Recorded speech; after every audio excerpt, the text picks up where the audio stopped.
मैंने जैसे पहले कहा कि जब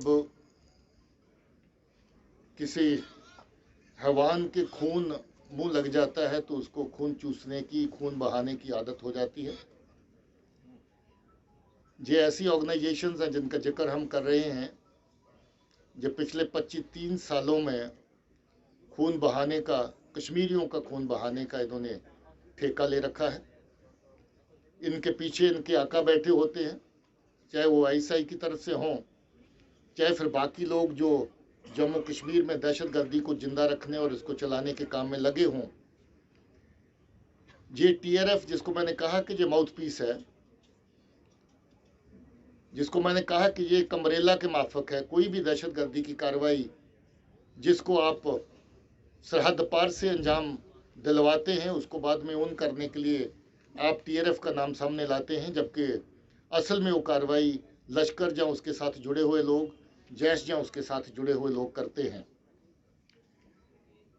हम लोग इस तरह के बहुत सारे मॉड्यूल्स, बहुत सारे नेक्सस उनको बेनकाब कर चुके हैं। काफ़ी सारे केसेस इस वक्त हमारे जेरे तफ्तीश हैं, कुछ केसेस हम चलान भी कर चुके हैं जहां आर पार के इस तरह के लिंकेज पूरी तरह इस्टेब्लिश होते हैं, जहां से बिल्कुल साफ जाहिर होता है कि लश्कर और जैश किस तरीके से दहशतगर्दी की कार्रवाइयां जहां पर अंजाम देने में शामिल रहती है। मैंने कहा कि उन करने के लिए जैश और लश्कर का नाम इस्तेमाल करना शायद ठीक नहीं है, इसलिए टीआरएफ का नाम उसमें आता है। इसी तरीके से एक और माउथपीस अभी इनके पास है जिसको कश्मीर फाइट कहते हैं। वो भी एक इसी तरह का प्लेटफॉर्म है जो पार से चलता है। वही एक प्लेटफॉर्म है जिसको इस तरह की धमकियां देने के लिए, थ्रेट पोस्टर्स जारी करने के लिए इस्तेमाल किया जाता है। इसमें भी हम लोग कानूनी कार्रवाई कर चुके हैं और आइंदा भी इस तरह की कार्रवाइयों के खिलाफ सख्त एक्शन लिया जाएगा। जो आपने थ्रेट का सिलसिला कहा, मैंने कहा ये एक दहशत को जिंदा रखने का, फियर फैक्टर को जिंदा रखने का और एक तरीका है। क्योंकि ऐसी धमकी आप देते हैं, कहीं ना कोई ऐसा वाक़ात ज़मीन पे भी पेश आता है जहां पर किसी मिनॉरिटी ग्रुप के मेंबर को या नॉन लोकल लेबरर को, जिसको अलग अलग तरह के नाम दे करके उनको टारगेट किया जाता है, सेटलर है। जम्मू कश्मीर में अपना ही रहने वाला वो जहां पर सेटलर हो गया, ये फैसला करेंगे पाकिस्तान में बैठ करके ये लोग। इसलिए इस तरह की वो गलत नरेशन जो है पहले पैदा करते हैं जिससे इस तरह की कार्रवाइयों को जस्टिफाई किया जाए।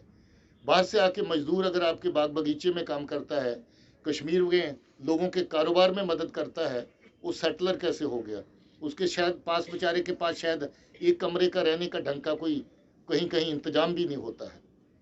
तो इस तरीके से मैं जितनी भी कार्रवाइयाँ पीछे हुई, नॉन लोकल लेबरर के खिलाफ जो कार्रवाई हुई, उनको अगर आप एनालाइज करें तो किसी के घर के सहन में कहीं एक टूटे कमरे में रहता है, कोई 3-4 लोग मिलकर के जो मजदूरी करते हैं, कहीं एक टूटा शेड किसी का बाहर किराए पे ले रखा उसमें रहते हैं, जिनको सेटलर का नाम दे के टारगेट किया जाता है। सो इस तरह की जो नरेटिव है वो बिल्कुल मोटिवेटेड है, बिल्कुल फॉल्स है, बिल्कुल जो मिस्चीवियस है। और इस तरह के नरेटिव के तहत टारगेटिंग करना जो है वो एक इनका काम बन गया है, जिससे एक डर का माहौल पैदा किया जा सके। मैंने आपको पहले ही बताया कि इस तरह की कार्रवाइयों में जितने भी मॉड्यूल शामिल थे, एक केस को छोड़ करके सब के सब मॉड्यूल हम लोग ख़त्म कर चुके हैं और ख़त्म करते जाएंगे, छोड़ेंगे नहीं। चाहे उनका कहीं से भी साजिश बनाने का सिलसिला हो, कहीं एग्जीक्यूट करने वाला बंदा कहीं से भी शामिल हो। अभी जो धमकियाँ फमकियाँ, ऐसा नहीं कि सिर्फ मिनॉरिटी के खाते में, कभी पुलिस के खाते में, कभी फोर्स के खाते में, जो काम करता है, जो ज़मीन पे चलता है, उसको सब किसी को थोड़ा बहुत खतरा ऐसे माहौल में रहता है।